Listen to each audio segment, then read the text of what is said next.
안녕하세요. 저는 올해 35살이 된 여자이고 얼마 전에 남편과 이혼을 하게 되었는데 남편이 도련님의 여자친구와 불륜을 저질러서 이혼을 하게 되었어요.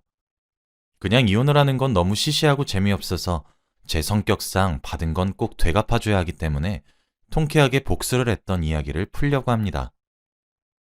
저는 나름 부유한 가정 환경 속에서 자랐어요. 아버지가 조금 큰 사업을 운영하고 계셔서 한 번도 일을 해본 적이 없고 하루 종일 집에서 취미생활하면서 친구들이랑 놀고 먹고 하는 게 다였죠. 저는 오빠가 있어서 아버지는 회사를 오빠에게 물려줄 생각이었기 때문에 제가 이렇게 하루 종일 놀아도 아무 말 하지 않았어요. 낮에는 엄마와 같이 마사지샵이랑 네일샵에 가서 관리받고 밤까지 백화점에서 쇼핑하고 레스토랑 가서 스테이크 썰고 이런 삶을 평생 살다 보니 조금 지루한 거 있죠. 그래서 하루는 조금 걷고 싶어서 집에서 나와 지하철도 타고 패스트푸드점도 갔답니다. 그런데 패스트푸드점에서 주문을 받던 알바생이 너무 잘생기고 훈남이라 첫눈에 반해버렸어요. 그래서 저는 주문을 하지 않고 전화번호를 달라고 해버렸네요. 뒤에서 사람들이 줄을 서서 주문을 기다리고 있었고 안 된다고 하면 제가 끝까지 매달릴 걸 알았는지 그 남자는 제게 연락처를 주었습니다. 저는 집으로 돌아가자마자 연락을 했고 매일 그 패스트푸드점에 가서 그 사람이 퇴근할 때까지 기다렸습니다. 이렇게 저의 끈질긴 노력 때문인지 그 사람은 점점 저를 기다리는 듯 하였고 자연스럽게 퇴근 후에 길을 걸으면서 데이트를 했습니다. 그 사람이 아르바이트를 하지 않는 날이면 만나서 동네의 맛있는 음식점에 가서 밥도 먹고 카페에 가서 이야기도 나누니 그 사람도 제가 좋은 것 같았어요. 저는 우리 이제 사귀는 거야? 라고 당돌하게 물었습니다. 그 사람은 저보다 나이가 3살 많은 오빠였는데 당황하면서 식은땀을 흘리는 게 너무 귀여웠어요. 그러자라고 하는 대답에 저는 너무 기뻐서 대뜸 손을 잡으면서 우리 결혼하자 라고 말을 했습니다. 저는 생애 처음 해보는 연애이기도 했고 그 사람이 너무 좋았기 때문에 평생을 같이 살고 싶었거든요. 그 사람은 저의 그런 모습이 소심한 자신과는 정반대의 모습이라 더 호감이 갔는지 이런 제 모습을 좋게 봐주었습니다. 그렇게 저희는 연애를 2년이나 했고 애정은 식을 틈이 없었죠. 제가 연애를 한다고 하니 다들 처음에는 얼마 못 갈 거라고 했지만 2년이나 연애를 하는 제 모습에 그만 헤어지라고 하더군요.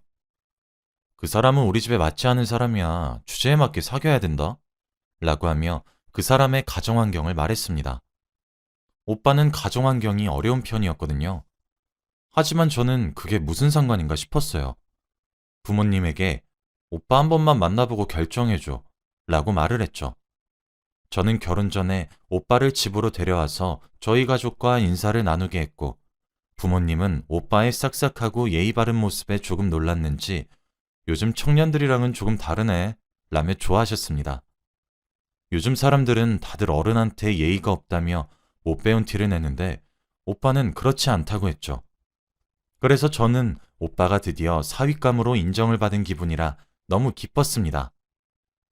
오빠, 우리 드디어 결혼할 수 있다 라고 하니 오빠도 너무 좋아하며 내가 평생 행복하게 해줄게 라고 했어요. 그렇게 저와 오빠는 속전속결로 결혼식을 올렸고 오빠는 공무원 준비를 하고 있었는데 그 공부를 그만두고 아버지가 운영하시는 회사로 들어와서 일을 하게 되었죠. 아버지는 오빠가 어쨌든 낙하산이니 신입사원부터 시작해서 차근차근 일을 배우며 올라가야 한다고 했고 저희들은 모두 다 동의했습니다. 그래서 오빠는 회사의 회장님의 사위라는 것을 숨긴 채로 신입사원이 하는 일부터 배웠어요. 오빠는 금방 일을 잘했고 회사 일이 적성에 맞았는지 승진도 잘 됐습니다.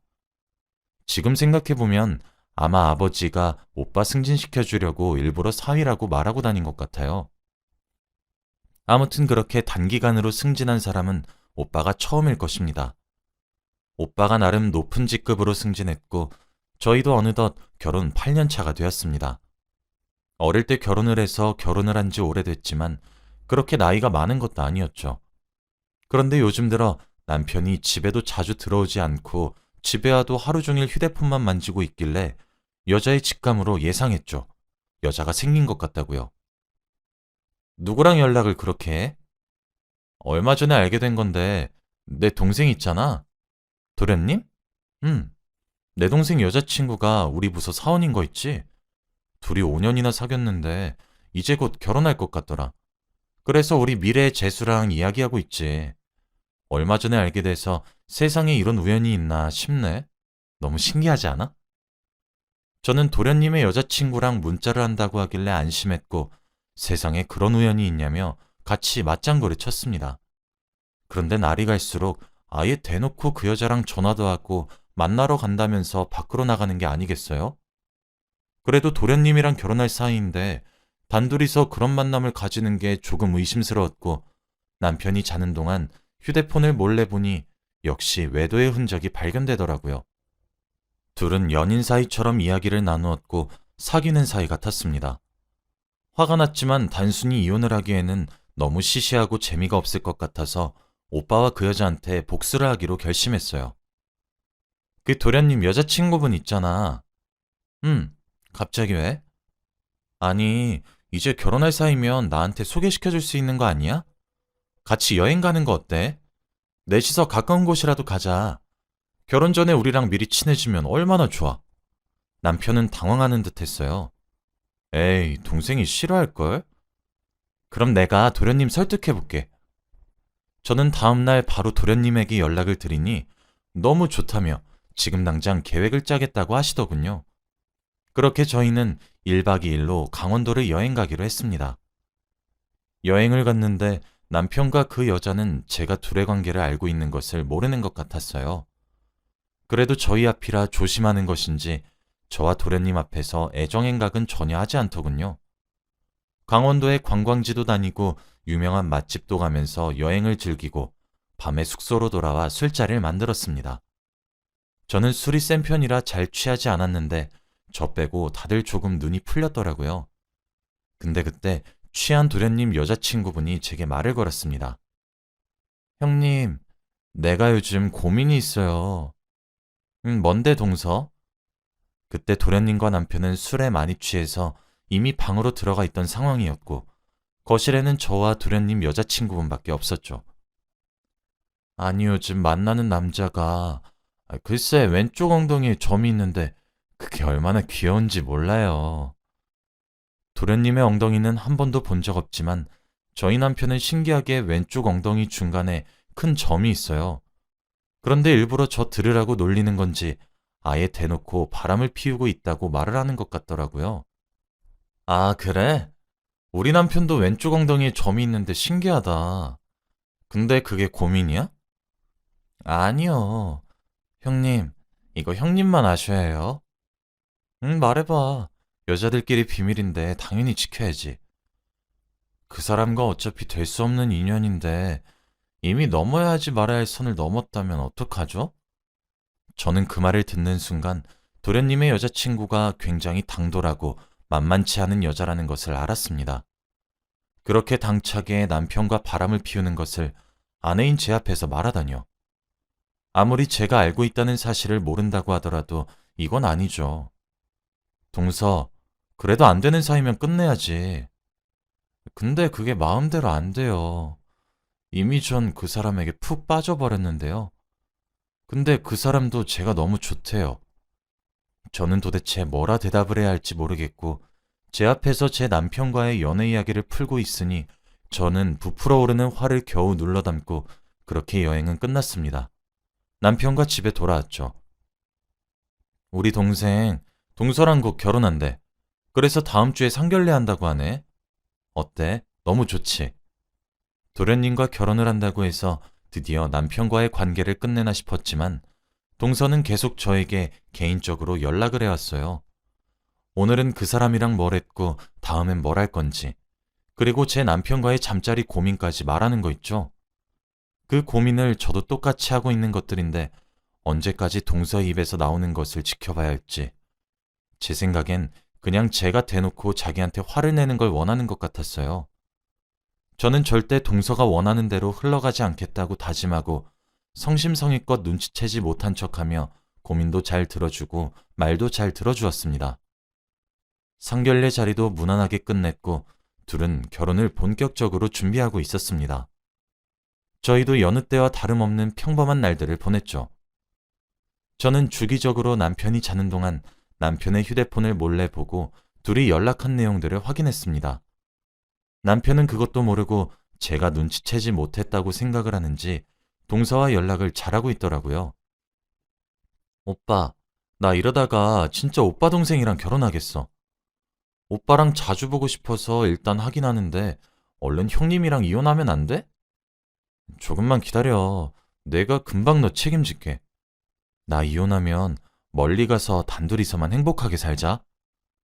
동서는 저희 남편과 그런 사이가 되기 위해 도련님을 이용한 거였습니다. 저는 남편의 휴대폰에 몰래 위치 추적 어플을 깔았고 어플을 숨기면서 남편이 절대 모르게 했습니다. 저는 이제 본격적으로 이혼을 할 증거를 모으고 동서와 남편에게 복수를 하기로 마음을 먹었어요. 도련님에게 사실대로 말할까 싶었지만 도련님 성격상 바로 경찰에 신고해버릴 것 같아서 아직 증거 확보도 제대로 안 된 상황에 섣부르게 행동하면 안 됐기 때문에 도련님에겐 미안하지만 우선 저 혼자서 일을 진행하기로 했습니다. 다음 날 저는 남편에게 연락도 하지 않은 채로 점심시간에 남편을 찾아갔어요. 1층에서 엘리베이터를 기다렸고 문이 열렸는데 엘리베이터 안에는 동서와 남편이 같이 타 있더라고요. 동서는 남편에게 팔짱을 끼고 있었는데 문이 열리고 제가 서 있는 것을 본 순간 놀랐는지 팔짱을 급하게 풀었습니다. 여보, 여긴 어쩐 일이야? 그냥 근처에 볼 일이 있어서 왔다가 점심시간이길래 오빠랑 밥 먹으려고. 근데 둘이서 점심 먹게? 아, 그냥 근처에 거래처 사람 왔다고 해서 셋이서 점심 먹으려고 했지. 그래? 그럼 그 거래처 사람은 동서랑 단둘이 먹게 하고 오늘은 나랑 먹자. 오빠, 나 오늘 옷 샀는데 어때? 응? 너무 예쁘지. 저는 일부러 동서와 저의 수준 차이를 직접적으로 남편에게 보여주기 위해 백화점에서 신상이란 신상은 다 구입했죠. 동서도 가정 형편이 좋은 것은 아니었기 때문에 같은 여자로서 자격지심은 충분히 느끼는 듯 했어요. 동서, 나 남편이랑 밥 같이 먹을 건데 거래처 사람 대신 부탁해도 되지? 에이, 그래도 동서도 곧 우리 가족이 되는데 같이 밥 먹는 거 어때? 그럼 거래처 사람은? 우리 아빠가 알면 많이 화내실걸? 그치. 장인어른이 알면 안 되긴 하지. 재수, 미안해. 그렇게 저와 남편은 자리를 뜨려고 하는 순간이었죠. 형님, 저 괜찮아요. 거래처분 저랑 친한 분이라서 다음에 먹어도 좋아요.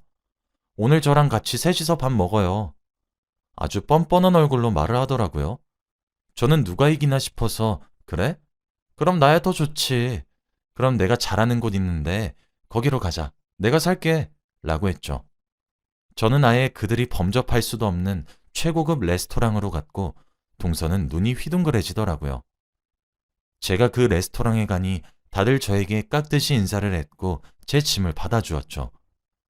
동서와 남편은 한 번 더 저의 위대함에 놀랐던 것 같았어요. 동서도 여자라고 자존심은 있는지 생애 처음 온 레스토랑에서 일부러 처음 온 티를 내지 않더군요. 그런데 자리에 앉아서 메뉴판을 보는데 전부 다 비싼 음식의 코스 요리들이어서 어떤 걸 골라야 할지 모르는 것 같았어요. 동서, 오늘은 내가 쏠 테니까 맘껏 먹어. 어떤 거 먹을래? 동서는 동공이 흔들렸고 다 영어로 된 메뉴판과 처음 보는 음식의 이름 때문에 상당히 고민을 오래 했죠. 그런데 결국에 한다는 말이 전 형님이랑 똑같은 걸로 할게요. 이겁니다. 저는 속으로 에휴, 그냥 모르면 모른다고 하지. 자존심은 세가지고. 라는 생각을 했네요. 그렇게 저희 셋은 다 똑같은 메뉴를 시켰고 음식을 먹으면서 대화를 하기 시작했죠. 아, 형님, 제 이야기 좀 들어보세요. 글쎄 제 친구 이야기인데. 응, 뭔데? 아니, 친구가 유부남이랑 사귄대요. 아, 그래? 아, 근데 그 유부남이 자기가 결혼할 사람의 형이라고 하던데 정말 그러면 어떻게 해야 해요? 옆에서 남편은 손가락이 미세하게 떨리면서 식은땀을 흘리고 있는 것 같았고 저는 오히려 담담하게 대꾸했어요. 그럼 헤어져야지. 둘은 애초부터 될 수 없는 운명이네. 라고요. 그치만 둘이 너무 좋아서 죽고 못 살면요? 이미 나중에 멀리 가서 단둘이서만 살기로 약속까지 했다면요? 에이, 동서, 너무 순진하다. 자기가 그저 그 남자가 심심해서 만나는지도 모르고. 저는 그렇게 동서의 말을 미세하게 비웃었어요. 동서는 제 말에 조금 당황한 것 같았습니다. 동서, 유부남이 밖에서 다른 여자 만나는 이유는 단 한 가지야. 그저 심심할 때 만나는 여잔 거지. 그 유부남 계속 이혼한다고 하지? 근데 아직까지 안 하고 있는 거면 답 나왔잖아? 저희 테이블은 정적이 흘렀고 남편은 계속 눈치만 살폈습니다. 자, 우리 이제 점심시간도 끝나가는데 이만 회사로 돌아갈까? 벌써? 시간 너무 금방 간다. 다음에 또 놀러 올게. 그렇게 저는 조금 후련한 마음으로 집으로 향했고 다음 복수 작전을 세웠죠. 이제는 이혼을 할 준비가 되어 있었고 증거들도 다 확보가 된 상태라 그저 그 둘에게 쪽팔리만 주면 되었어요. 그렇게 눈치만 살피던 어느 날이었어요. 갑자기 남편이 급하게 출장을 가야 된다고 하는 겁니다. 여보, 미안한데 나 내일 급하게 해외로 출장 가. 어디? 말레이시아. 아, 그래? 잘 갔다 와. 저는 일일이 다 묻지 않았어요. 왜냐면 남편이 어디서 뭘 하는지 저번에 남편의 휴대폰에 설치했던 위치 추적 어플로 알 수 있었거든요. 남편이 출장을 떠나고 저는 어플을 실행해서 남편의 위치를 살폈는데 그는 서울에 있는 한 유명한 호텔에 있는 것으로 확인이 되었습니다. 그 호텔은 저희 회사와 깊은 관계라서 호텔 직원들이 제 얼굴을 알아요. 아마 남편의 얼굴까지는 모르기도 했고 저희 회사 직원이 가면 조금 저렴하게 갈 수 있어서 그 호텔로 예약을 한 것 같아요.